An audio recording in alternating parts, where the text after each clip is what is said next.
Jim, that happens. I mean, that's the best case scenario. But if that happens, Jim, I mentioned Cuba. You know, there's also a couple of other leftist countries in Latin America still remaining. One of them is Nicaragua. Danny Ortega goes back to 1979 revolution, is still in power. He came up and essentially destroyed the opposition, has kept power. He wants his wife to succeed him. He relies on Venezuela as well. Is the domino effect going to apply here, where if Maduro goes, not only Cuba, but maybe Nicaragua and other leftist countries in Latin America?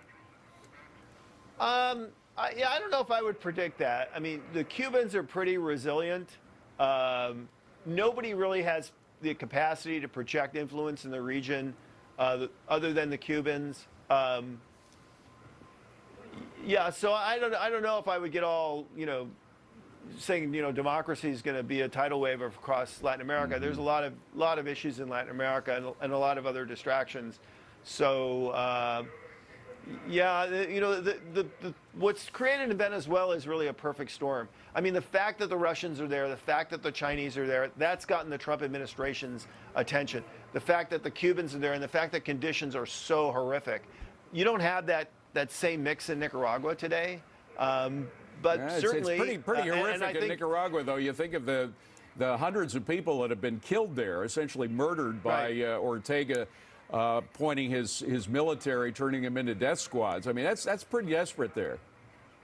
Yeah, like I said, though, I think I'd be careful about predicting that this was going to be a tsunami or a tidal wave to wipe out all the socialist dictatorships in Latin America. Gotcha.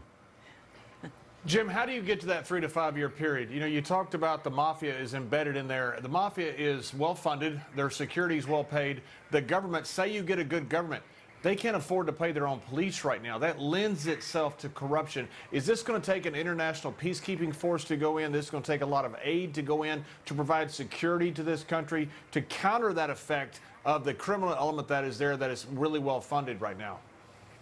Well, I mean, Venezuela does have one, significant advantage in that they do have the oil revenue, and the oil revenue has the ability, I think within a couple of years, if you go back in and privatize it and rebuild the capacity and everything, that the Venezuelans can pay their security forces and they can pay their government officials. And so unlike a lot of countries which are destitute and have no alternative but the money from the criminal enterprises, Venezuela can actually produce some wealth. The trick is to put that money into wealth creation, right, and good governance, and not siphoning it into so Maduro can have a steak dinner every night. Yeah, and as we're looking at twilight in Caracas there, and you can see the protesters kind of milling around and trying to figure out what to do next, where to go next, which is something that all sides are now trying to figure out. We will keep monitoring this. This, again, is a live shot from Caracas. Jim, thank you so much. Really appreciate you staying around for this. We are going to continue to monitor the situation in Venezuela, and you're going to want to keep it tuned to Fox Business tonight. Very